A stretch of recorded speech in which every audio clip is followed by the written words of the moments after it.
thank you so much for joining. I mean, we're thrilled to have you and have a chance to talk about a bunch of things that you've been writing about, doing, building, all of the above, and definitely want to get deep down the rabbit hole on molecular beverage printing technology, Yeah.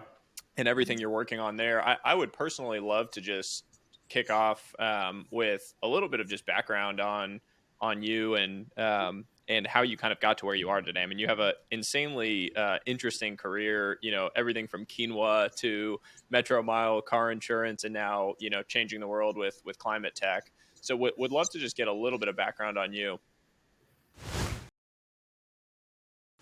I don't know about you guys, but I've had a pretty bad relationship with sleep for most of my life. I never had much of a routine around it, and honestly, my performance suffered. My ability to recall information, to think clearly, to think creatively suffered because of my sleep. But now I've found something that changed the game for me, and that thing is Beam Dream, a functional sleep product that has really changed my life.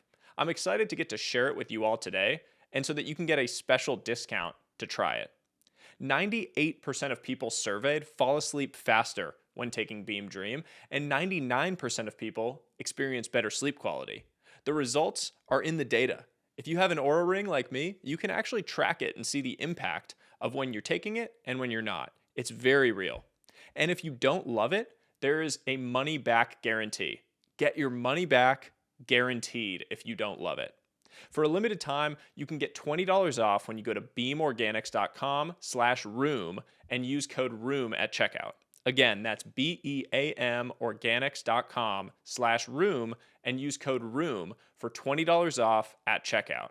I guarantee you're going to love it.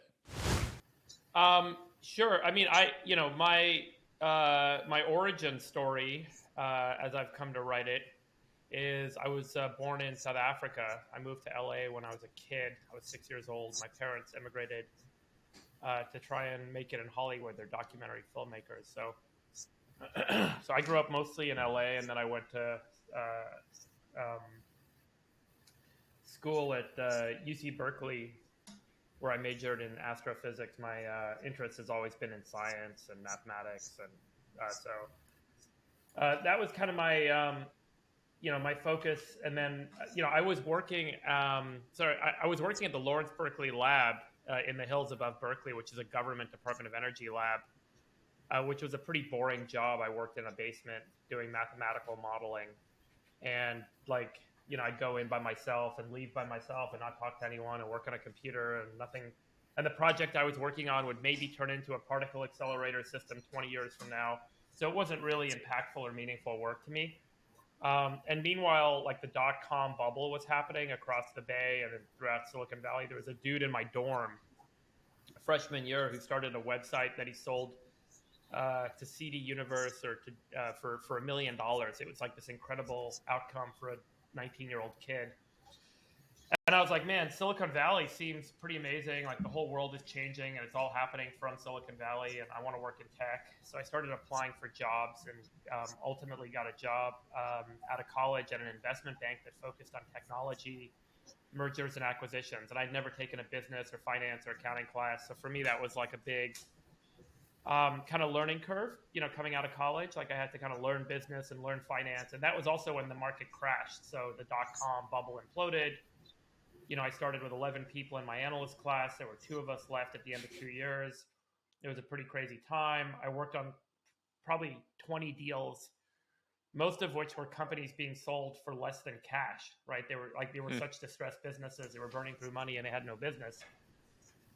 Private equity firms were coming in and buying them for nothing. So anyway, that was my experience out of college. I ended up joining Google in early 2004.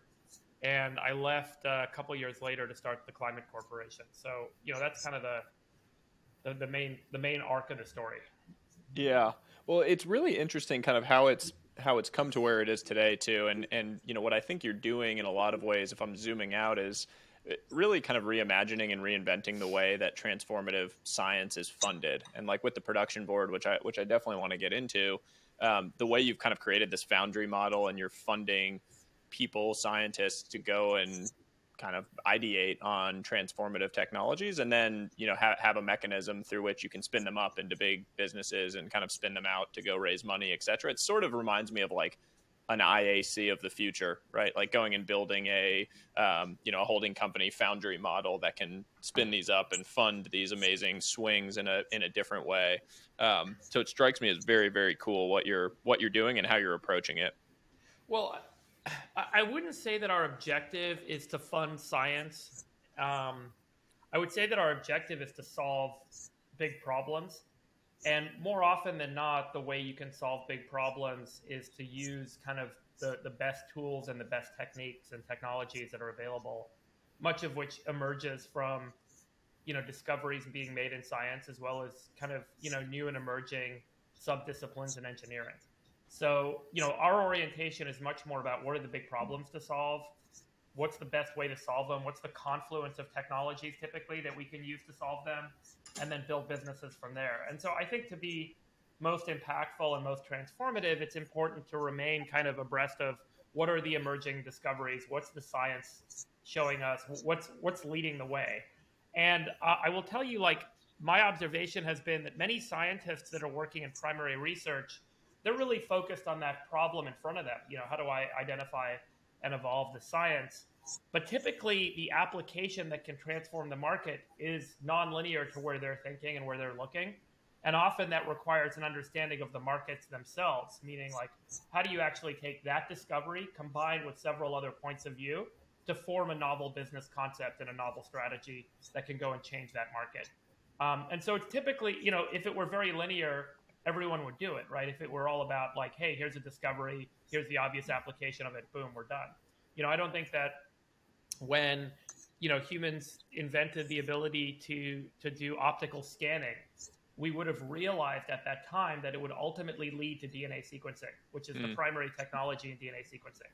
And so the person developing a CMOS sensor or a CCD sensor initially wasn't like, hey, one day we could figure out a way to like, take nucleic acids and isolate them one at a time and image them and, do it super quick and do it in this like chopped up way to create high throughput DNA sequencing and make DNA sequencing super cheap. That was not on anyone's mind, right?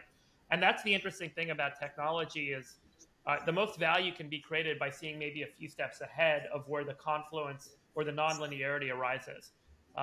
And so that's a big part of what we do. I say that our job is to connect the dots between science, markets, and people. So, what is the market telling us? What's the science showing us the possibilities are? And who are the people that can help kind of execute against some novel point of view? Could you talk a little more about what motivates you to do it? So I know, you mentioned, solving big problems. I feel like making the world a better place. But you could very much, hang out in the Bahamas on the beach. You're in a very nice place yourself. You're in Marin. So, you could just kind of hang out. But what drives you to, after all those successful businesses that you've created, get up and take on this really big challenge? I think everyone's got call it conscious motivation and subconscious motivation. So we typically have some sort of subconscious driver that's motivating us with some form of energy, and then we rationalize what we do consciously, right? There's a great book called The Happiness Hypothesis. The author kind of describes this as the human conscious is like a little kid riding an elephant, and the elephant is the subconscious. So, we could probably talk for hours, with therapists involved on where individuals' motivations arise from. But for me, my when I was in 7th grade, I joined the ecology club at school because it was pretty evident that, the world is in trouble, right? There's a lot of things that humans do to the planet that don't seem right and that seem net destructive for our benefit. And, this can start with just kind of like ruining the environment with pollution and, the common kind of nomenclature of anthropogenic climate change, I think is the hit du jour, and an important one because it really is an existential crisis, right? Like humans have this tendency to kind of, want to get so indulgent to the point that it doesn't matter what happens around us. And I think that's really where we find ourselves, is this kind of existential moment. So from a young age, I was really inclined to kind of think about ways that we could do good for the world. And, how do we kind of solve these crises and solve these problems? I don't generally do well sitting on the beach. I'm an intellectually curious person, and I'm also an action-oriented person. So intellectually curious in the sense that I have to constantly be learning new things and exploring new things, and action-oriented in the sense that if I'm not physically changing the things around me or doing something, I get pretty unhappy. So you combine those two facts with this overarching kind of problem that we face as a species, and the sets of problems we face as a species. And I think this is just naturally what I can and should be doing with my time. Doesn't mean I can't also once in a while go to a beach, but I don't really do that very often, especially with 3 young kids. But yeah, look, I feel like let me just say one thing that's really important. I'm an extreme optimist, so I look at the crises that humanity is facing, and we really, if we did nothing, we would likely wipe out our species and all other species of life on this earth, or maybe there would be a very hard, ugly reset that would take place over the centuries and millennia ahead. But fortunately, we have incredible technology and incredible tools as a species to theoretically reinvent all the things that got us in this problem in the first place, and also reverse all the problems we've created. We have the ability to truly engineer life. We have the ability to re-engineer systems of production. And we don't have to make compromises to do it. So a big part of our thesis is that sustainability is not about cutting back and doing less and eating less and so on. Sustainability is about driving technology forward. Meaning, can you make the same products that everyone wants more of? And can you make them cheaper, but can you make them without carbon and without pollution? And the answer is yes. We have the tools across the board to do all of those things. So, now it's an interesting question of what do you tackle first? What are the biggest problems? How do you address them? But really, from genomics to hardware to software to biochemistry, the human tool set is profound. Like what we can do if we put our minds to it. And there have been many times when our species have been trialed and challenged, and we've risen to the occasion. I think we are being trialed and challenged today, and I think we are rising to the occasion. And we're playing a small part, or trying to play a small part in that effort. One of the things you hit on there is a really powerful mental shift, I think, and it's a generational shift in how people think about sustainability that you touched on, which is, when I was growing up, and even when I was in college, so not that long, 10-ish years ago, sustainability was about shower heads that had less water running through them, so that you'd save a little bit of water when you were taking a shower, which I don't think is a bad thing, by the way, but it was things like that. It was, how do you cut back to be more sustainable? What you're talking about is a fundamentally different thing. It's, not constraining your usage and continuing to live in a world of abundance, but do it in a different way, where we have technologies that can fundamentally change it. Make more water. You should leave your shower on longer, right? And so, if we can make more water using some alternative system, or source water using some better system, then you should be able to do that. Now, here's a fundamental philosophy about humans. The Buddhists call it daka. It's desire. Humans have desire as the root of our kind of motivation as a species, right? It's what's made us so successful. Desire is not about an absolute condition. It's about wanting more. Always. And so, again, this book I mentioned, Happiness Hypothesis, has a study in it, which has been challenged, but is really interesting, which shows that the more income humans make, or a typical person in the United States, the happier they are up till they make about 60 grand a year. Thereafter, income is no longer a predictor of happiness. You know what's the biggest predictor of happiness? Your change in income. So how much your income goes up from one year to the next. Suddenly, if you win the lottery, you're thrilled. Fast forward 2 years, you're burning through your cash. You're going to be pretty unhappy no matter what kind of yacht you're sitting on. Yeah, it's like the hedonic treadmill, right? It's exactly right. It's exactly right. And so evolutionary biologists, psychologists, even some of these, religious Dharma lectures from the Buddhists speak to the same point, which is that humans really are motivated by this principle. So how does that principle play out over the last 10,000 years? Well, it's played out in this nonlinear trend in consumption. So every human is only happy this year if they eat and consume more than they did last year. And when I say eat, I just mean like in terms of consumables, things that we have in our lives. And so you play this out over 10,000 years, and you actually end up with this geometric increase in consumption as a species. and this geometric increase in production as a species, which arises from using energy. And that is what we need to solve. So you can't just say, hey, stop, all people stop. What we need to do is figure out how to meet the trend line using better technology that uses less resources. And we have the tools to do that. Yeah. You had an amazing quote. I think it's on your website and kind of one of the foundational pieces that said, over the past 500 years, the human race has seen our global population increase 14x, while our consumption has grown by 115x, and our production has increased by 240x. I thought that was such a powerful statement of what you just said. Yeah, and, it's something that folks have talked about. So look, this is the point about sustainability. You can't just tell people, and think about this. By the end of this century, 90% of the world's population will live in China, Southeast Asia, and Africa. 90%. That population, those populations are coming up the income curve, right? So even in China, I think GDP per capita has increased by 7x over the last couple decades. It's extraordinary. As that population moves up that income curve, they're not trying to consume less, they're trying to consume more. So you can't see a world shift from people that are mostly impoverished to people that are now mostly able to sustain themselves and ask them to consume less. The driving, motivating force of our species is to consume more. And so as we seek to consume more, we have to give those people, we have to give the world all the things they want, all the cars, all the experiences, all the food, all the protein, whatever it is that they want. We just have to figure out how to make it better. Before we get into, sorry, go ahead, Greg. Yeah, could you,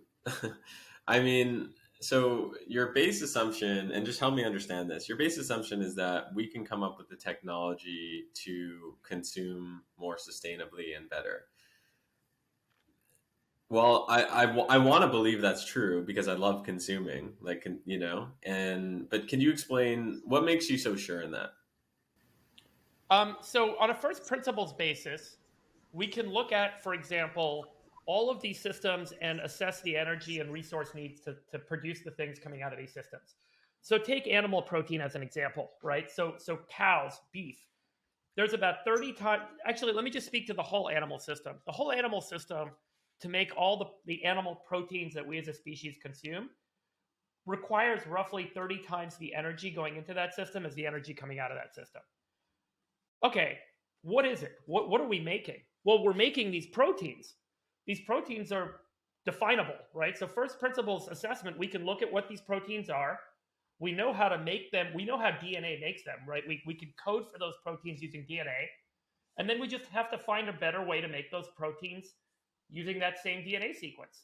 And so today, there are incredible technologies that are emerging in being able to produce those proteins using what are called recombinant DNA systems. So you take the DNA of the chicken or the cow or the fish, and you can put it in a yeast cell. And the yeast cell you put in a fermenter tank, like you make beer or wine. You put sugar stock in the fermenter tank, and the yeast cell eats the sugar, and it spits out the animal protein. Take that animal protein, you can turn it into ground beef, you can turn it into chicken, you can turn it into milk, eggs, whatever. That's a very simple, naive explanation. It's a little more complicated than that. But that's generally a principle that we have the technology to do that today. There's a lot of engineering stuff we got to get over to make it work at scale, which there's about 150 companies doing today, but they're going to succeed. And as a result, we're going to be able to replace all of animal agriculture this century.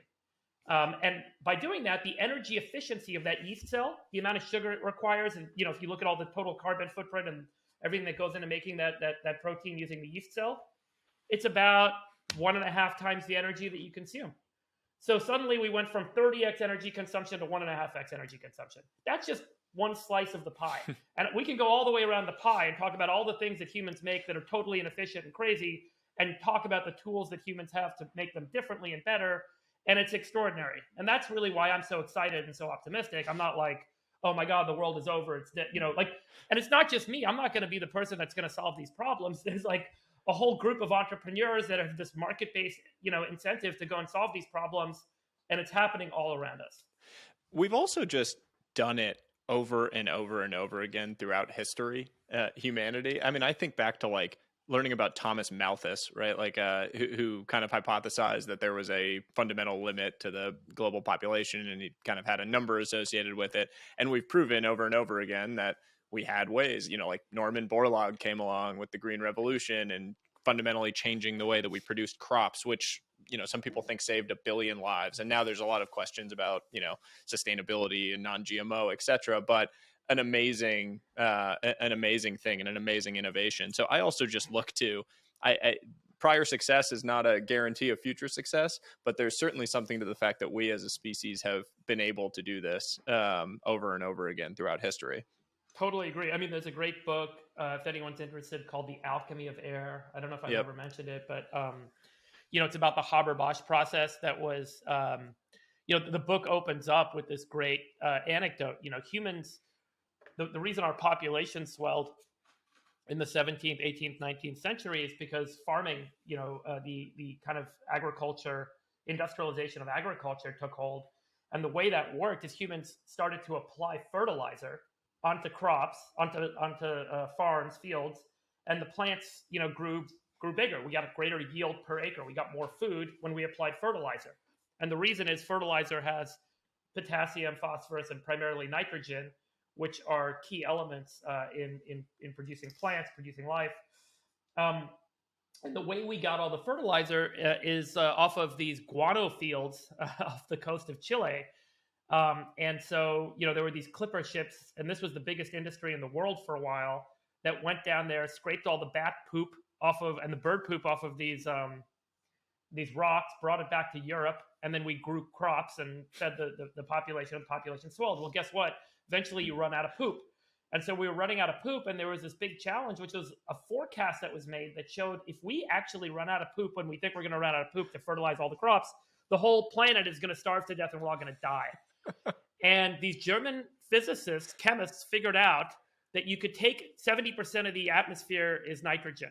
And so it's a gas, and it's N2. So it's really hard to break a nitrogen bond when two nitrogens are stuck together like that. And these guys figured out that if they could compress nitrogen gas to 200 times atmospheric pressure, run it over an iron catalyst and zap it with electricity, it would break the nitrogen bond. Nitrogen would then stick to hydrogen, and you'd end up making ammonia. And they basically synthesized ammonia. Today, synthesizing ammonia accounts for somewhere between 3 and 6% of global electricity. And all of the food that all of us eat is fertilized with synthetic ammonia. And that saved the planet. And it was just a stroke of engineering ingenuity that enabled that outcome. By the way, I wouldn't say it was just a stroke of ingenuity, because much like the Wright brothers and Thomas Edison, it was an iterative engineering project. It was all about trying and editing experiments over and over and over, hundreds and hundreds of attempts to eventually figure out how to synthesize ammonia. And that outcome saved the planet. And there are many examples like that. And I think, we're going to see a lot of them this century.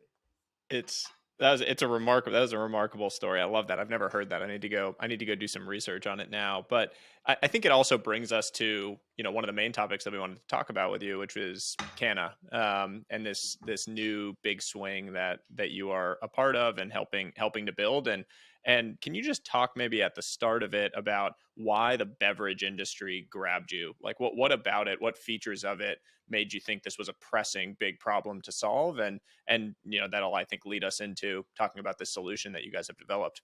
Yeah. So just by way of background, as I mentioned before, the production board, we operate as this foundry. So we're a holding company, meaning, we hold interest in a lot of different businesses. We're not a fund. We don't earn management fees or have carried interest. We basically have a bunch of capital on our balance sheet from our investors, and we get to use that capital to, run research experiments, try stuff. If it works, awesome, let's build a company. And then as we build the company, we eventually scale it up, and other investors might come into the company with us. So that's kind of how we operate. So as I mentioned before, part of what I spend my time doing, and our team spends a lot of time doing, is understanding emerging science and then thinking about applications of that science. So on a completely unrelated topic, I was actually meeting with a professor to talk to him about microbiome research over dinner. And so, we're really interested in kind of the microbiome of the gut and soil, and that's a whole nother conversation we can talk about in the future. But is that how you learn? When you say, like earlier you said you love to just think about big problems and learn, and you're intellectually curious. Do you do most of that by seeking out and getting together with amazing future thinking people, or is it more reading, or is it kind of a combination of all of the above? A lot of reading. So, I subscribe to a lot of science journals like Nature and Science and all of the related publications, and just follow interesting people on Twitter. And then I go down tangents, like someone posts something interesting and then I go read about it. And so, yeah, I would say number one is probably scientific journals. Number two is insights from interesting people over social media. Number three is reading a lot of books. And number four is meeting with people. So I try and do dinners with scientists, and we catch up with smart people. We have tech talks in our office, that kind of stuff. So very cool, very cool. Yeah. Sorry, I cut you off. Encouraging for people listening, because number four is actually physical, like getting together and access to people, and the first three are anyone could do. Yeah, totally. Yeah, and no, and so there's nothing special about access I have, by the way. Like, I literally have the internet, and so does everyone else. So, learning is your own mission. And so, yeah, I was having dinner with this professor, and he was like, we were at I think we were at Tarkine in San Francisco, and he was telling me, like, we were talking about the food and why it was so good, and he was telling me about this research scientist in Germany who basically took a bottle of wine. And he's a flavor scientist, and he was trying to figure out what are the molecules that make the wine taste the way it does. And if you take a wine, it's 88% water, it's about 12% ethanol, which is the alcohol, and less than 1% is all of the molecules that make up all the odor, color, flavor, and mouthfeel, right? It's insane. Just 1%. And the same is true for every beverage. OJ, soda, beer, they're all water, a tiny little bit of ethanol or sugar, and then less than 1% is the stuff that makes it taste, smell, look, and feel the way it does. So that 1%, the scientist took the wine and he ran analytical chemistry on it, and he showed that there was about 500 individual molecules in that wine that made up the flavor. And he started taking those molecules out and then putting them back in one at a time and getting consumers to taste the wine and see if they could tell the difference. And he was able to reduce the wine down to just a few dozen compounds. And then he did it with another wine and another wine. And he kept showing that, like, you don't need hundreds of compounds to synthesize the wine. You just need a few dozen. And he published on this. So I was like, that's super interesting, because if you could really, and then what the big breakthrough kind of that he pointed out was that the same compounds show up over and over again. So theoretically, with less than 100 chemical compounds, you could recreate OJ, wine, tea, coffee, all these different complicated beverages. That's an incredible kind of point of view. So immediately I said to the guy at dinner, I'm like, why don't we make the Star Trek replicator? Like, this would be so sick. Like, we could just take those compounds and put them in a machine, and it could just make whatever you want. And so that was kind of the genesis. Now, this is not as easy as it sounds, because we've spent 3 years and over $30 million, and we haven't yet launched the product. It doesn't sound easy for what it's worth. Yeah, but in principle, it was an easy statement to make. Why do we just make the Star Trek replicator? But ultimately, it required actually running an R&D cycle. So there was a guy named Lance Kaiser, who's our chief scientist at Cana, and Lance, previously worked at Amyris and Ripple Foods. And so he's a flavor chemist. And so we started running these experiments with Lance, where we started trying to make wines and make beverages in-house using just the raw chemistry. So we would take water, we would take ethanol, and then we would take the flavor compounds, all of which, by the way, are commercially available. They're all food grade. You can buy them. In fact, people don't realize this, but most of the commercial wine you buy today is actually flavored. It's not just the grapes. So everyone from Constellation Brands to Gallo, they take grapes, they turn it into ethanol and water and flavor, and then they add other flavors to make it taste really good. Oh my gosh. Yeah. So there's a whole world of flavor chemistry that exists, and nearly every beverage you drink has some amount of flavor compounds added to it. So there's a whole world of this stuff. So we can just buy all these chemicals. We buy these what we call ingredients, and we started combining them with water and ethanol.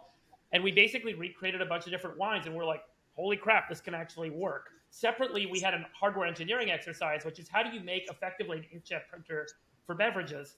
And so what's the dispense system? How do you get it down to sub-microliter volume? Because again, when you're talking about 1% of a beverage being the flavor compounds, and you have 60 different compounds going in, you have to dispense the tiniest fraction of a milliliter to be able to make sure that the flavor is not overdone or underdone. And so getting precision control, being able to do it quickly, and being able to do it with lots of different viscosities of different compounds. This was all a hardware engineering track. So we did a lot of research on that. We did a lot of research on the chemistry. And then we started scanning. We scanned thousands of different beverages. So we analytically break down what are the components of most beverages, and then use that to recreate, using heuristics, our formula of what is the right dozen compounds, or 3 dozen or 4 dozen, what's the right formula to recreate that flavor. And that's how we create our flavor library and our beverage library.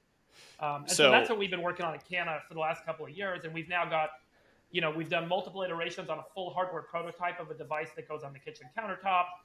And a big part of this is, again, going back to my principle I spoke about earlier, you can't take things away from consumers. You have to give them more. And so part of our principle is, how do we make it cheaper than what you buy at the store, and tastier, and a better experience? And so the product development cycle on top of all that is trying to solve those key problems, right? Like, what's the supply chain going to look like? How are we going to make the cartridges? How are we going to get them to your home?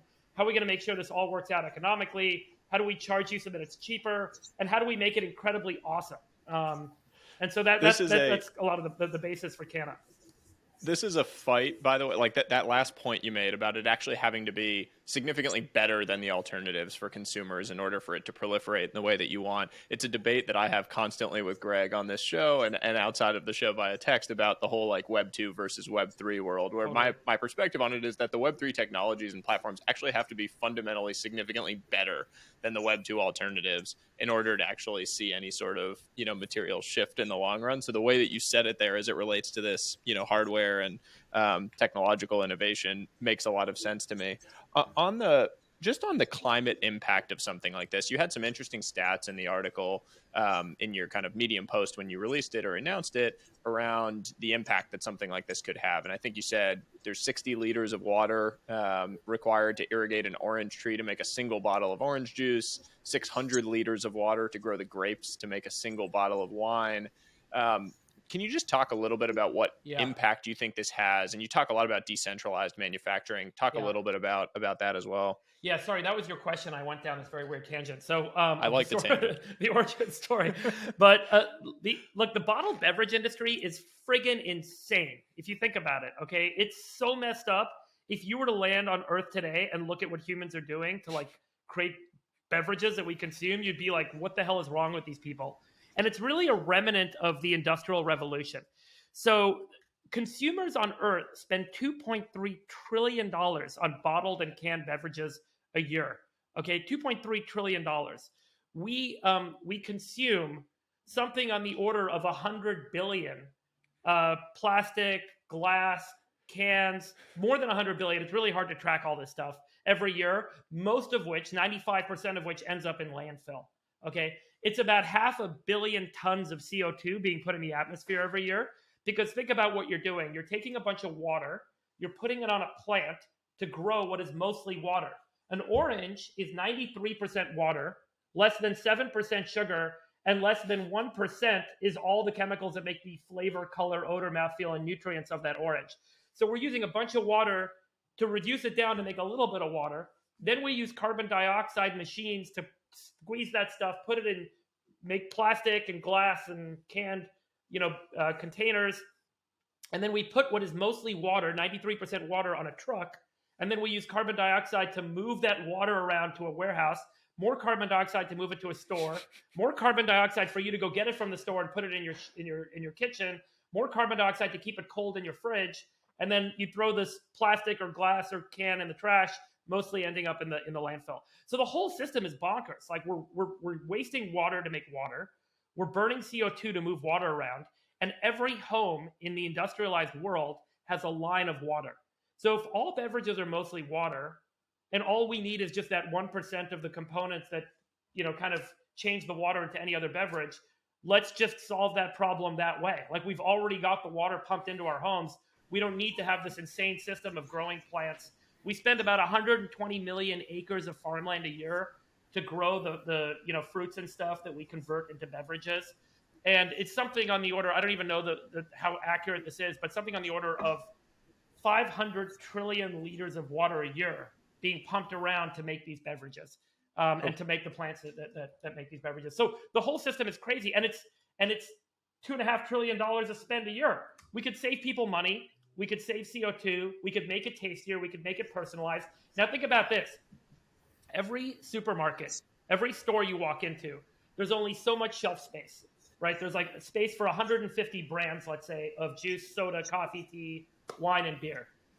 150 brands is nothing. You guys remember when we would watch, like, you know, I don't know how old you guys are, but like, you know, NBC on Thursday night was like network television. It was like, there was like 2 slots and everyone would watch. 80% of media consumption was those 2 slots. And then, you know, cable came along and suddenly there was like more slots.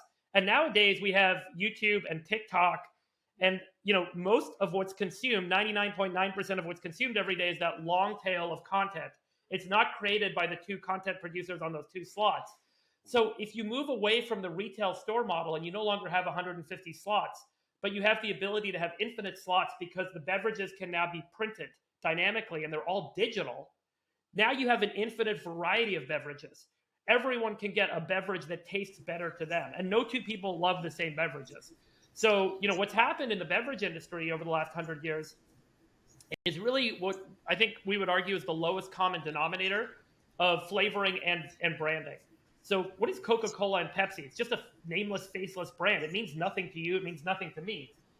And the flavor of Coca-Cola and Pepsi has been designed to appeal to the largest number of people possible. But that doesn't mean that it's the most appealing beverage to any individual.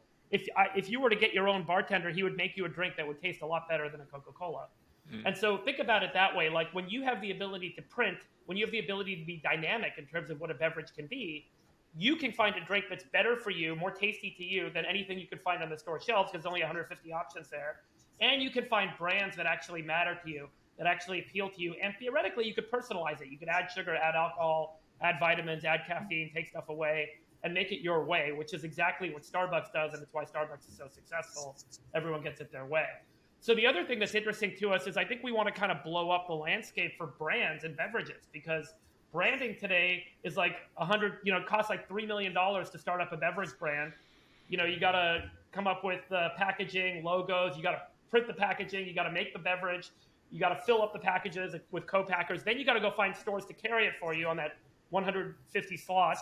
You got to convince them to put it in one of their slots, and then you got to market to consumers to go into the store to get it. That's crazy.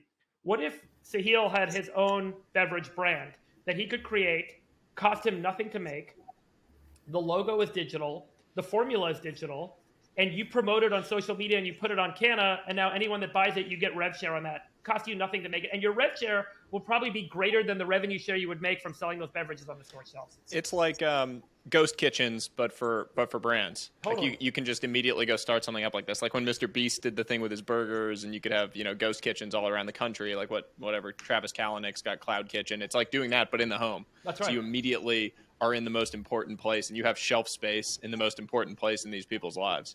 That's a really, really cool concept. I hadn't appreciated that from the article. It makes a lot of sense. I don't think that there's, you know, like maybe there's 100 brands that make up 99% of beverage sales in any category today.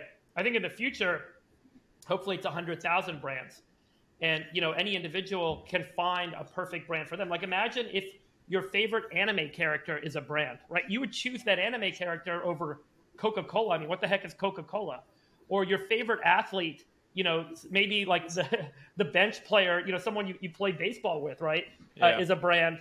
And that's something that appeals to you more personally than, you know, whoever's on the Wheaties box this week. So I do think that there's an opportunity to find better one-to-one matching with consumers, and for consumers to find stuff that matters more to them than what's available in the brand landscape today. And so by moving this model from centralized production to decentralized production, you enable, and do it just in time, you enable and digitize it all, you enable this proliferation of branding that totally transforms the landscape.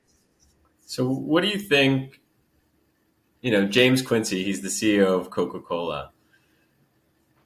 I hope he's listening. I don't know if he's listening to this, but if he's listening to hearing you speak, what do you think is going through his mind? Well, look,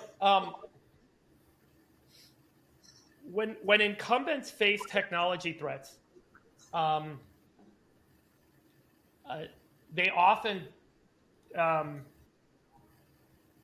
discount the effect it will have on their incumbency, and they're right, because more often than not, technology adoption is kind of on an exponential curve. It looks very, very flat for a very long period of time, and then slow and then all at once. And then all at once. And that acceleration is when they get hit upside the head. And so they are right for years. Everyone was right about Tesla for years. And then all of a sudden they were really, really wrong. And I think this was true with Apple's when Apple came out with the personal computer, and their adoption cycle was such that it took them a couple generations before they were really able to get production up. This is always going to be true with all technology. It's the incumbents. First of all, it's a little bit hard to grok their whole existence, their place of being. No one ever likes to be told that your existence doesn't make sense anymore. And so I think that there will be, for a long period of time, and they will be right for a long period of time. This will not move the needle, and then all of a sudden it will.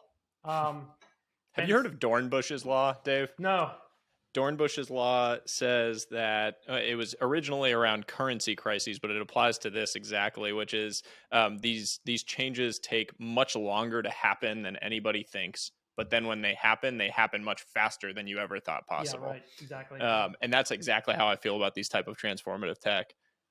Yeah, and look at what media companies kind of said about Netflix and YouTube, and it's like all of a sudden. They command, YouTube, I think, does more revenue now than all the production companies combined or something. It's insanity. And same with Netflix. And everyone poo-pooed the quality of the content on YouTube. Everyone said Netflix is just using second-rate stuff. There's always a rationalization why the existential threat against you can be kind of dismissed. There's always options for dismissal. And you know what? In 5 years, whoever's running that big company, they're going to be retired, and they're going to be wealthy, and they're going to be happy, and they're going to be hanging out with their grandkids. They don't have this motivating force to defend and protect. Founders don't sit at the helm of big 150-year-old companies. And as a result, their incentive is really to keep the trains on time. They're not to kind of jump the train onto another track, which is a whole nother project. You can look at how disruptive it looks like Mark Zuckerberg is at running, Facebook today. But, I think he sees the threat, he sees the risk to his core business, and he's able to make the change, and he's not ignoring it. But incumbents generally that are not run by folks that started the business and can kind of have authority over that, their job is to serve the shareholders, keep the dividends flowing, et cetera. It's why the Icarus paradox applies so closely to these big incumbents. Like what made them successful for a long period of time actually ends up being their ultimate demise, right, as they're unable to see these things coming. I want to ask you two questions. So one on Cana, when can we buy one? When can I get one of these in my house? And then I want to ask you on a separate thread. So let's start there. Yeah. So the first 10,000 devices will be sold for $499. The pre-orders begin March 3rd for $99. And so you can place a $99 deposit, refundable. If for whatever reason we don't ship the devices or things blow up and it doesn't work, you get your money back. But hold your place in line.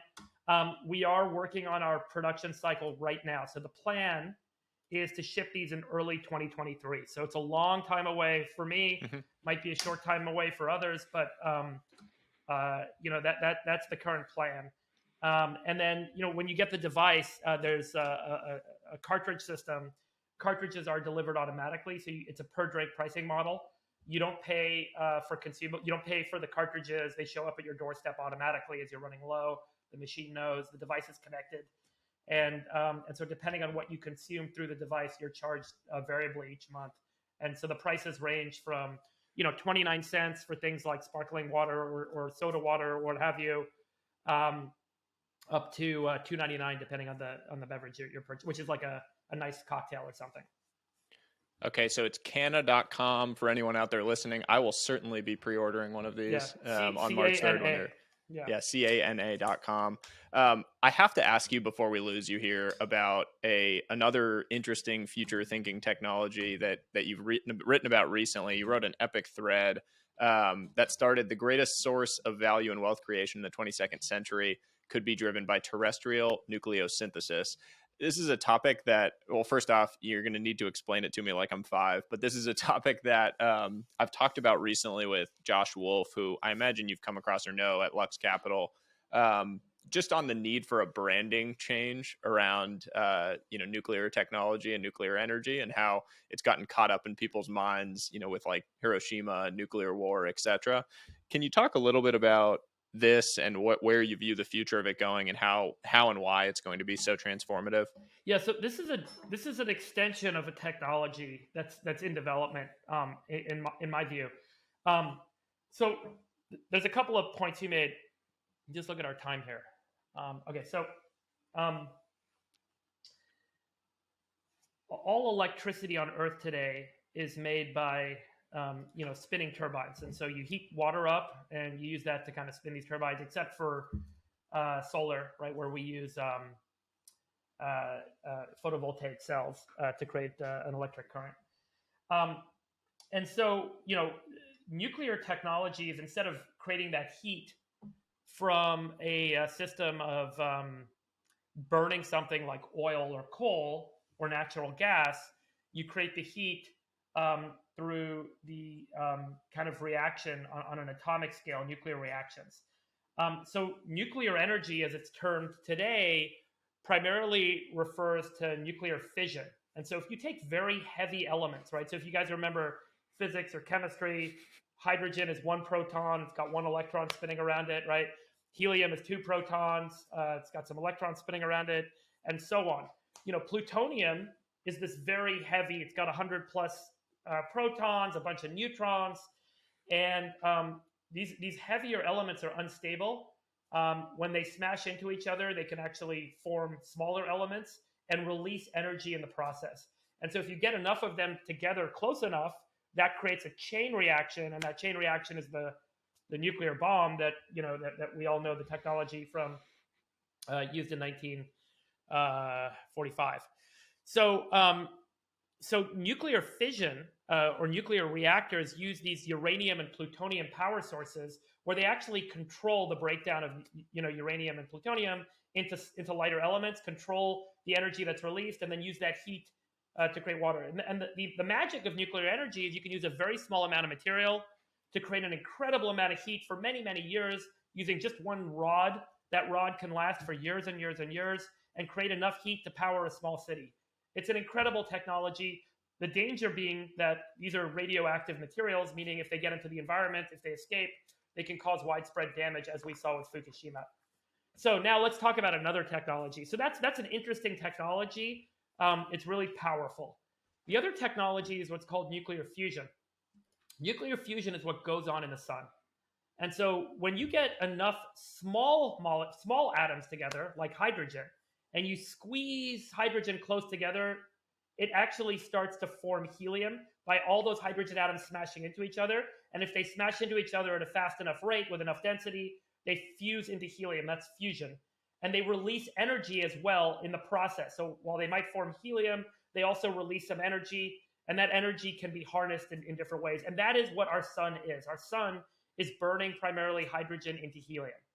And over time, stars all over the universe burn hydrogen into helium through this fusion process. And by the way, the way they get so close together, all these hydrogen atoms, is through a very powerful force called gravity. So if you get enough hydrogen together, it starts to coalesce, and eventually collapses, and it gets so tight that it fuses. And that's the magic of stars and the magic of physics in our universe. And so helium actually can burn into bigger elements and so on. So again, as these elements start to fuse, they release heat, they release light. So what we're trying to do with plasma fusion systems on planet Earth is to recreate those conditions on the sun, is to basically take hydrogen plasma and get those atoms, those protons to smash into each other, and in the process, release heat, release energy, capture that heat and energy, convert it into electricity, and use it as a fuel source. And the magic of this is there's no radioactive materials involved. But the challenge is, how do you squeeze the hydrogen down to a tight enough density and make it go fast enough, make it energetic enough that you trigger that fusion reaction and get it to sustain itself? And so the current state of the art is what's called tokamak systems. Tokamak are these donut-shaped systems, And inside that donut, you got a bunch of magnets on the walls of the donut.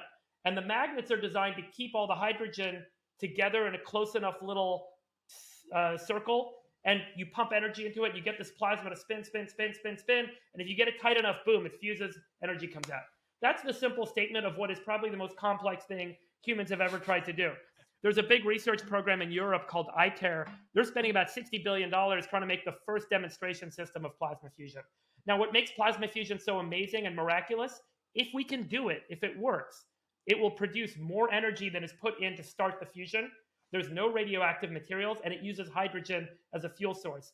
Hydrogen is everywhere. It costs nothing. So we can literally pull water out of the ocean, pump it into a fusion system, and create energy, create electricity that humans can use. That's the promise of fusion. And it's decades away, but it's been decades away for decades.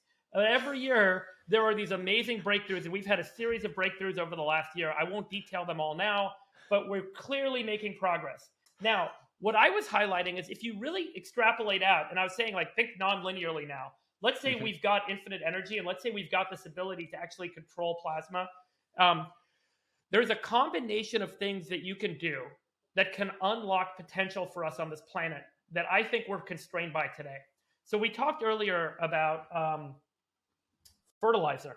We're going to do this full circle now. Wind it full back, yeah. Yeah, so one of the inputs in fertilizer, there's nitrogen, which we talked about. There's also potassium and phosphorus. Phosphorus is mined out of the ground.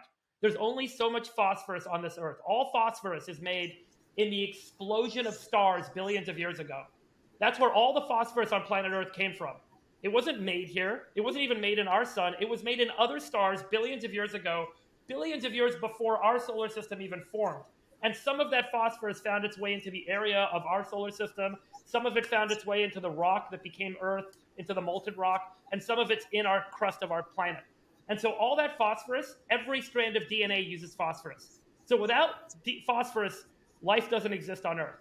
So we need phosphorus to grow plants and to eat and all this stuff. We're going to run out of phosphorus in about 100 years. That's how much we're mining out of the ground and how little there is left. How the hell are we going to get phosphorus? Well, we're going to have to come up with some solution to recycle it. But generally speaking, there's a whole bunch of these heavier elements, heavier elements being things heavier than, call it iron, that are really hard to just make, that are impossible to make, that we just have to find and then mine and then use. Lithium, which is what we're using to make all of our batteries, right? Like I mentioned, phosphorus, some of the heavier elements that are really called rare earth metals that are used in battery technology and semiconductor systems and superconductor systems, we're going to have to figure out how to get more of this stuff in the future. If you have infinite energy, you can do what stars do in the end of their life and during a supernova, which is to actually pound a ton of neutrons into a heavier element. And when those neutrons hit that atom, they basically, there's an interesting kind of physical reaction that takes place. They get converted into protons and a bunch of energy is released. And that is such an energy intensive process. It only happens in the few seconds when a star explodes. All phosphorus is made when a star explodes. So it's not even made in the star. It's only made in the moment it explodes. That's how much energy it takes to make phosphorus and to jam all of those neutrons in there. So theoretically, there are systems now where we use petawatt lasers. These are lasers that are like, quadrillions of watts. We turn them on for a picosecond, and they pump plasma, shoot a bunch of neutrons into an atom, and convert that atom using the same nuclear synthesis system that happens in supernova. And we're doing that in labs today on Earth. There's about 5 or 6 labs that do that. The challenge they face is it takes so much energy to do this. It takes so much power.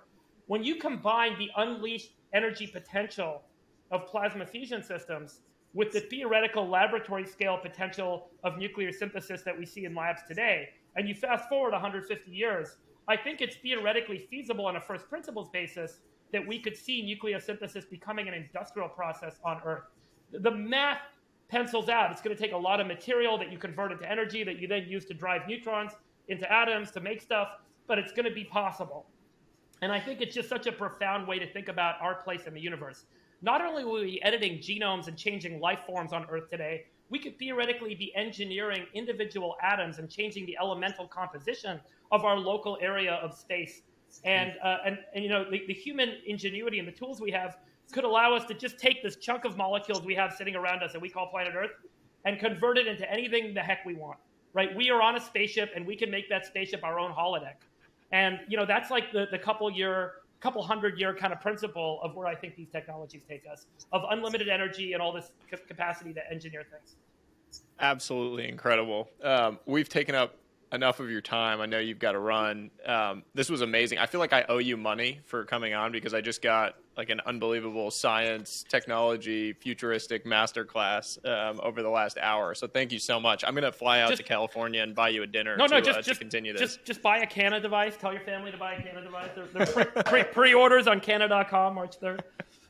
we will all do that. So Cana.com, Cana.com. Yeah. Dave, thank you so much for joining. And everyone can tune into the All In podcast as well, where you are one of the co-hosts, which we all love. So thank you so much. This was amazing. Thanks for having me. We're going to have to name this podcast, I guess Anything is Possible, because that's definitely the vibe when you talk to Dave. Holy shit. That was a crazy conversation. That was definitely one of those, I can't believe I get to do this as a job or for a living type conversations. What'd you think? Well, first, okay, so here's my like unedited, raw kind of opinion. So basically, if I understand this, he's created this thing called Cana that basically can make any beverage through a combination of chemicals. It sounds like one of those things that's too good to be true, that it could taste as good as like any beverage possible, and then it instantaneously can create it. I'm like, that's what the skeptic of me says. So we'll see, right? How do you think about that? Well, how do you think about that relative to like Beyond Meat, Impossible, who are saying they can do these things, to reproduce molecularly something that tastes like meat? And they're, high-flying big companies now. I mean, I was skeptical. Yeah. I just need I do think that they had, that was a huge task at hand. It's like, how do you recreate meat with just, non-meat? How do you create that didn't require doing it in a house. That's the other thing that's so hard here is like they're saying decentralized, right? Like they're going to put one of these in your house and you're going to be able to do it with just water and then these little, capsules. Yeah, so I think like I'm a believer in technological change, so I'm default an optimist, but I do think that when I hear something like this, I'm like, well, yeah, that sounds amazing. Like, sign me up. Take my $99, but like, jury is out. So, or jury isn't out. Sorry. Okay. I'm interested to see. So that's one big sort of thing. The other thing is, I don't know if I feel dumber or like, I don't know if I feel like dumb after listening to him talk about nuclear fission and astrophysics. Like, I don't know if I'm like living my life wrong. Like, like I feel like I haven't heard the word phosphorus since I've been in the 8th grade. And maybe I've been living under a rock. But I think that like, that was really cool because I did learn a lot. I feel smarter, but I also feel really dumb when it comes to a lot of these big problems that he's solving. Yeah. So I have a few reactions. I guess my first reaction is I fucking love Dave. I thought he was amazing. Some of the stories he told from, his experience or how he wound around to different things he's done. I mean, he founded Metro Mile. Like, he's founded all these different things. He's like the Quinoa King. All of this different stuff he's done, but he's very personable, and the fact that he can kind of Feynman technique things, like he's explaining a lot of this stuff, to us like we're 5, and I think in a lot of these areas we are basically 5. Like when he got onto the nuclear. I mean, I preface it by saying like he's obviously super smart and extremely smart and one of the smartest people I've ever spoken to in my life. But I don't like when he was explaining nuclear fission, like I would never, it's impossible to explain nuclear fission basically to a 5-year-old. Like I didn't totally get it. So if you're listening to this and you didn't totally get it, it's okay. I think if you, I just put it out there. I disagree. I don't know. I think I understood that more than I understand most people that try to explain Web3. and like hand wave a bunch around Web3 stuff. And that's not to say either one is like going to work or not going to work. But when he was explaining it, I mean, he literally explained it in the span of like 3 minutes. So I want to also give him credit for the fact that like he tried to squeeze that in before the end, because I asked the question really late. But I thought he broke it down in a way that was like much more understandable than what you would get from, you know, an astrophysicist that you just ask on the street about this stuff. I'm not saying that he didn't do a great job of explaining. I'm saying that, maybe the 5-year-old Sahil Bloom was smarter than 5-year-old Greg Isenberg. But, I think it's okay if you're listening to this and you didn't quite get it. I think it's what level did you get it on, right? Like, I'm not going to go start this company or like really, go read a research paper and understand every term. But like the general concept of what he's breaking down or trying to get across, I think you can like understand on an intellectual baseline level after listening to him talk, that's more my barometer. Like Einstein explaining relativity to me, I'm not going to understand and be able to go do the formulas and the math. But do I understand the general concept around it? And like what he's getting at with that last piece is if you remove the constraint of energy, which has historically been a constraint because there's never existed technologies to make energy truly abundant. If you remove that as a constraint, you unlock unbelievable nonlinear potential with all of these other things in the world. And he was giving the example of phosphorus, which maybe is over all of our heads, but there's a million examples of things where when something has historically been a constraint, you remove it through some amazing technological innovation, like what he's talking about with nuclear, with the nuclear technology he's talking about. There's amazing nonlinear potential. So I thought the broader idea and the ethos behind it was amazing. I fucking love optimists. And so like his techno optimism and like the can-do attitude around solving massive problems, whether or not it ends up happening in my lifetime is a separate question. But I can't help but come away from something like that with just like an amazing feeling about what the future looks like. Yeah. I mean, I think I asked him a couple of tough questions, and I think,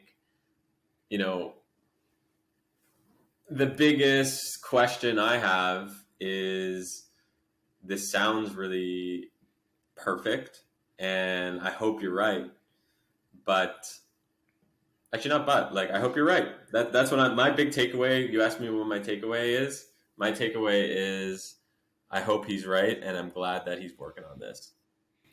I thought your skepticism and some of the questions were great. I usually play the skeptic on this show when there's things coming up around Web3 that sound extremely optimistic or future thinking. And so I thought it was really interesting to hear the questions you asked and especially around, some of the hardware questions of like actually going and doing this and the timeline for actually making it real and taste the same. I also think there's an interesting question around like, do people care about the provenance of beverage? Like wine, right? People care about the label of the wine. People care about the winery, the vineyard, the story of where it came from. Like you can go, I always saw it with NFTs, you can go replicate the Mona Lisa down to the molecular level. It can be exactly identical to the Mona Lisa, but it's not the fucking Mona Lisa. And it's never going to be worth the same as the Mona Lisa, even though it is molecularly identical to it, because there's provenance. And that matters. And we've talked about it with art and with the NFT world and why an NFT is worth something.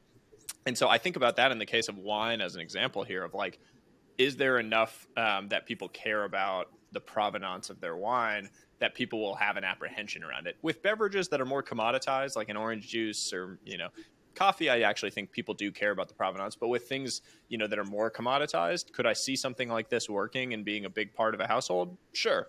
Could I see it in the next 2 years? Probably not. 10? Yeah, I personally could. I mean, I would use this. I'm going to go pre-order one when it comes out. But I thought it was fascinating, man. I really came away just saying like, holy shit, I can't believe I just got to have that conversation for a job. Totally. Yeah. I mean, I also think it's just like additional inspiration to work on harder problems and work on sustainability and try to incorporate a lot of this thinking into the stuff we build. You also brought up, I would just close with this, you brought up one of the most important points from the whole episode, which was a micro point, and I think I want to reiterate it because I don't want it to go unnoticed. When I asked him about how he was learning, how he was being intellectually curious and gathering all this information, the first three ways were all things that are openly accessible to anyone in the world. You know, he was like science journals, reading, following interesting people on Twitter. Then it was meeting with interesting people, which maybe meeting with interesting people, you know, in physical worlds is challenging, or there's access points that make it, you know, something that not everyone can do.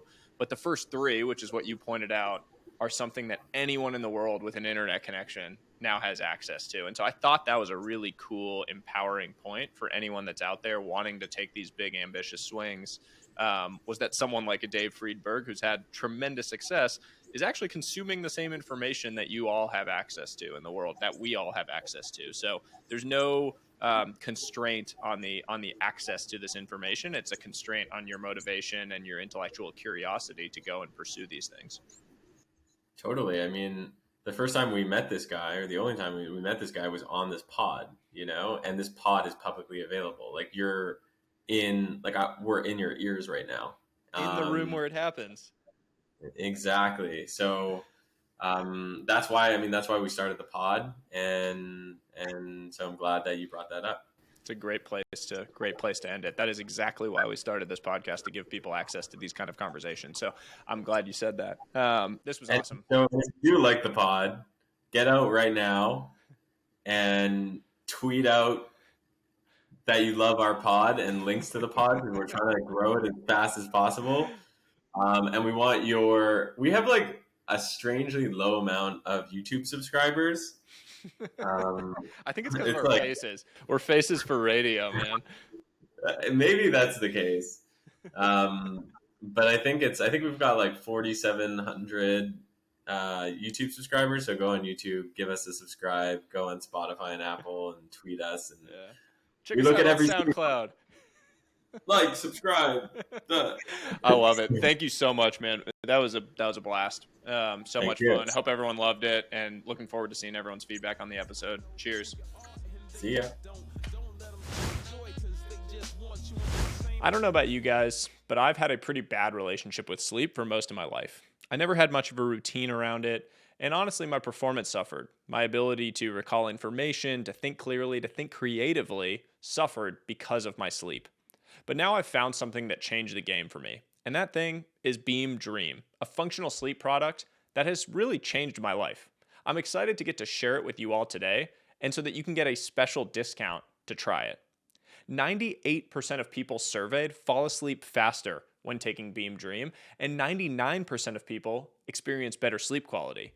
The results are in the data. If you have an Oura Ring like me, you can actually track it and see the impact of when you're taking it and when you're not. It's very real. And if you don't love it, there is a money back guarantee. Get your money back guaranteed if you don't love it. For a limited time, you can get $20 off when you go to beamorganics.com/room and use code ROOM at checkout. Again, that's beamorganics.com/room and use code ROOM for $20 off at checkout. I guarantee you're going to love it. Join our free community at trwih.com.